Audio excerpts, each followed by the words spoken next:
see also voucher, and secondly as a civil law document, related to here, an invoice, bill or tab is a commercial document issued by a seller to a buyer, relating to a sale transaction and indicating the products, quantities, and agreed prices for products or services the seller has provided the buyer. Invoices can only be issued by legal entities. Payment terms are usually stated on the invoice. These may specify that the buyer has a maximum number of days in which to pay, and is sometimes offered a discount if paid before the due date. The buyer could have already paid for the products or services listed on the invoice. In the rental industry, an invoice must include a specific reference to the duration of the time being billed, so in addition to quantity, price and discount, the invoicing amount is also based on duration. Generally, each line of a rental invoice will refer to the actual hours, days, weeks, months, etc., being billed. From the point of view of a seller, an invoice is a sales invoice. From the point of view of a buyer, an invoice is a purchase invoice. The document indicates the buyer and seller, but the term invoice indicates money is owed or owing. Invoice: a typical invoice contains the word invoice, a unique reference number, date of the invoice. Credit terms: tax payments if relevant, name and contact details of the seller, tax or company registration details of seller, for example. Australia business number for Australian businesses. Name and contact details of the buyer, date that the goods or service was sent or delivered, purchase order number, description of the product, S, unit price, S, of the product, S, total amount charged, payment terms. In countries where wire transfer is the preferred method of settling debts, the printed bill will contain the bank account number of the debtor and usually a reference code to be passed along the transaction identifying the payer. The U.S. Defense Logistics Agency requires an employer identification number on invoices. The European Union requires a VAT identification number. In Canada, the registration number for GST purposes must be furnished for all supplies over $30 made by a registered supplier, in order to claim input tax credits. Recommendations about invoices used in international trade are also provided by the UNECE Committee on Trade, which involves more detailed description of the logistics aspect of merchandise and therefore may be convenient for international logistics and customs procedures.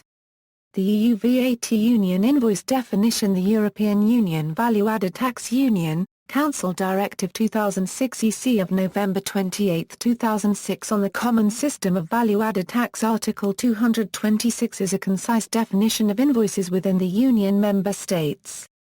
Without prejudice to the particular provisions laid down in this directive, only the following details are required for VAT purposes on invoices issued pursuant to Articles 220 and 221, 1. The date of issue. 2. A sequential number, based on one or more series, which uniquely identifies the invoice. 3. The VAT identification number referred to in Article 214 under which the taxable person supplied the goods or services. 4. The customer's VAT identification number, as referred to in Article 214, under which the customer received a supply of goods or services in respect of which he is liable for payment of VAT, or received a supply of goods as referred to in Article 138. 5. The full name and address of the taxable person and of the customer. 6. The quantity and nature of the goods supplied or the extent and nature of the services rendered. 7. The date on which the supply of goods or services was made or completed or the date on which the payment on account referred to in points and of Article 220 was made, insofar as that date can be determined and differs from the date of issue of the invoice. 7a. Where the VAT becomes chargeable at the time when the payment is received in accordance with Article 66, b, and the right of deduction arises at the time the deductible tax becomes chargeable, the mention a Euro cash accounting a Euro unregistered trademark. 8. The taxable amount per rate or exemption, the unit price exclusive of VAT and any discounts or rebates if they are not included in the unit price. 9. The VAT rate applied. 10. The VAT amount payable, except where a special arrangement is applied under which, in accordance with this directive, such a detail is excluded. 10a, where the customer receiving a supply issues the invoice instead of the supplier, the mention a self-billing a unregistered trademark. 11. In the case of an exemption, reference to the applicable provision of this directive, or to the corresponding national provision, or any other reference indicating that the supply of goods or services is exempt. 11a, where the customer is liable for the payment of the VAT, the mention a reversed charge a unregistered trademark. 12. In the case of the supply of a new means of transport made in accordance with the conditions specified in Article 138, 1, and a, the characteristics as identified in point of Article 2, 2. 13. Where the margin scheme for travel agents is applied, the mention a margin scheme a travel agents a unregistered trademark. 14. Where one of the special arrangements applicable to second-hand goods, works of art, collectors a unregistered trademark items and antiques is applied, the mention a margin scheme a second-hand goods a unregistered trademark. A margin scheme a works of art a unregistered trademark or a margin scheme a collector a unregistered trademark s items and antiques a unregistered trademark respectively. 15. Where the person liable for payment of VAT is a tax representative for the purposes of Article 204, the VAT identification number, referred to in Article 214, of that tax representative, together with his full name and address. The EU VAT Union Receipt Definition. The European Union Value-Added Tax Union, Council Directive 2006/EC of November 28, 2006 on the Common System of Value-Added Tax. Article 226b is a concise definition of receipts within the Union member states. As regards simplified invoices issued pursuant to Article 220a and Article 221, 1, and member states shall require at least the following details: a. The date of issue. b. Identification of the taxable person supplying the goods or services. c. Identification of the type of goods or services supplied. d. The VAT amount payable or the information needed to calculate it. e. Where the invoice issued is a document or message treated as an invoice pursuant to Article 219. Specific and unambiguous reference to that initial invoice and the specific details which are being amended. They may not require details on invoices other than those referred to in Articles 226, 227 and 230. Variations. There are different types of invoices. Pro forma invoice a in foreign trade. A pro forma invoice is a document that states a commitment from the seller to provide specified goods to the buyer at specific prices. It is often used to declare value for customs. It is not an actual invoice, and thus the seller does not record a pro forma invoice as an account receivable and the buyer does not record a pro forma invoice as an account payable. A pro forma invoice is not issued by the seller until the seller and buyer have agreed to the terms of the order. In a few cases, a pro forma invoice is issued to request advance payments from buyer either to allow production to start or for security of the goods produced. Credit memo. If the buyer returns the goods, the seller usually issues a credit memo for the same or lower amount than the invoice, and then refunds the money to the buyer, or the buyer can apply that credit memo to another invoice. Commercial invoice. A customs declaration form used in international trade that describes the parties involved in the shipping transaction, the goods being transported, and the value of the goods. It is the primary document used by customs, and must meet specific customs requirements, such as the harmonized system number and the country of manufacture. It is used to calculate tariffs. Debit memo. When a company fails to pay or short pays an invoice, it is common practice to issue a debit memo for the balance and any late fees owed. And function. Debit memos are identical to invoices. Self-billing invoice. A self-billing invoice is when the buyer issues the invoice to himself. The buyer should treat the invoice as an account payable, and the seller should treat it as an account receivable. If there is tax on the sale, for example VAT or GST, then buyer and seller may need to adjust their tax accounts in accordance with tax legislation. Evaluated receipt settlement. ERS is a process of paying for goods and services from a packing slip rather than from a separate invoice document. The payer uses data in the packing slip to apply the payments. In an ERS transaction, the supplier ships goods based upon an advance shipping notice, and the purchaser, upon receipt, confirms the existence of a corresponding purchase order or contract, verifies the identity and quantity of the goods, and then pays the supplier. Timesheet invoices for hourly services issued by businesses such as lawyers and consultants often pull data from a timesheet. A timesheet invoice may also be generated by operated equipment rental companies where the invoice will be a combination of timesheet-based charges and equipment rental charges. Statement: a periodic customer statement includes opening balance, invoices, payments, credit memos, debit memos, and ending balance for the customer's account during a specified period.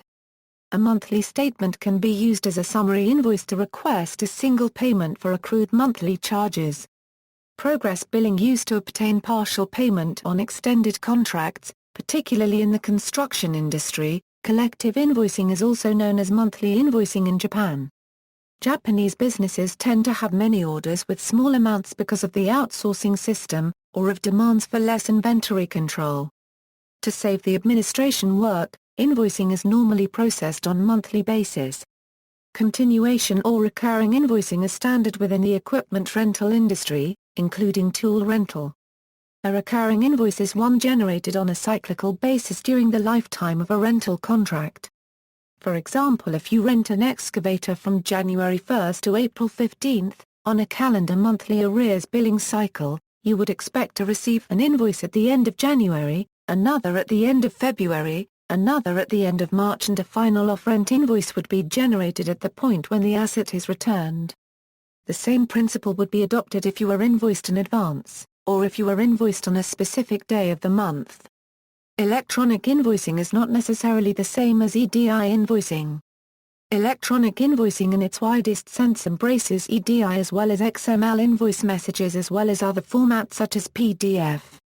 Historically, other formats such as PDF were not included in the wider definition of an electronic invoice because they were not machine-readable and the process benefits of an electronic message could not be achieved. However, as data extraction techniques have evolved and as environmental concerns have begun to dominate the business case for the implementation of electronic invoicing, other formats are now incorporated into the wider definition. Electronic invoices: some invoices are no longer paper-based, but rather transmitted electronically over the Internet. It is still common for electronic remittance or invoicing to be printed in order to maintain paper records. Standards for electronic invoicing vary widely from country to country. Electronic data interchange standards such as the United Nations EDIFACT standard include message encoding guidelines for electronic invoices. The EDIFACT is followed up in the UN's FACT-EBXML syntax cross-industry invoice. EDIFACT, the United Nations standard for electronic invoices, includes standard codes for transmitting header information and codes for transmitting details for each of the line items. The Invoice standard can also be used to transmit credit and debit memos. The IFTMCS standard is used to transmit freight invoices. In the European Union, legislation was passed in 2010 in the form of Directive 2010/EU to facilitate the growth of electronic invoicing across all its member states. This legislation caters for varying VAT and inter-country invoicing requirements within the EU, in addition to legislating for the authenticity and integrity of invoices being sent electronically. It is estimated that in 2011 alone roughly 5 million EU businesses will have sent electronic invoices. Open Application Group Integration Specification from OGI, the XML message format for electronic invoices, has been used since the inception of XML in 1998. Open Application Group Integration Specification has included an invoice since 2001. OGI has a working relationship with UN's FACT where OGI and its members participate in defining many of the technology and methodology specifications. OGI also includes support for these technology and methodology specifications within OAGIS, UBL. The XML message format for electronic invoices has been used in recent years. there are two standards currently being developed. One is the cross-industry invoice under development by the United Nations standards body UNSFACT, and the other is UBL, which is issued by OASIS. Implementations of invoices based on UBL are common, most importantly in the public sector in Denmark, as it was the first country where UBL is mandated by law for all the invoices of the public sector. Further implementations are underway in the Scandinavian countries as a result of the NES project. Implementations are also underway in Italy, Spain, the Netherlands and with the European Commission itself. The NES work has been transferred to CEN, Workshop CENBII, for public procurement in Europe.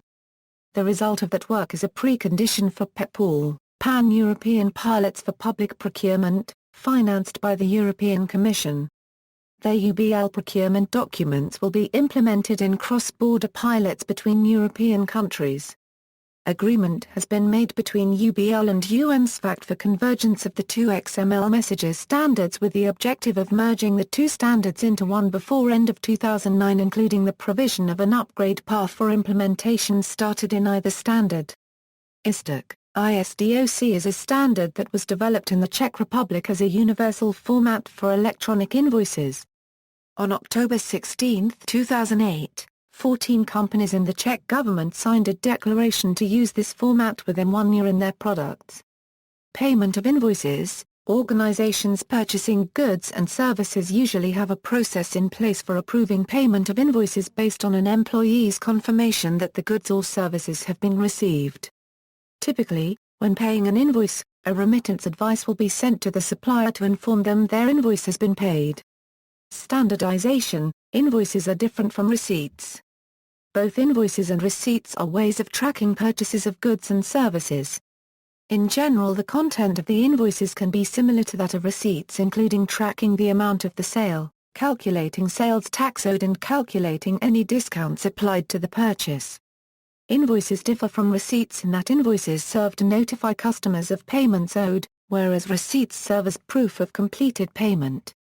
See also, Australian business number, bill of lading, cash collection, document automation, dunning, order, order fulfillment, receipt, category, financial regulation, uniform invoice, external links, Council Directive 2006 EC of November 28, 2006 on the Common System of Value-Added Tax, references.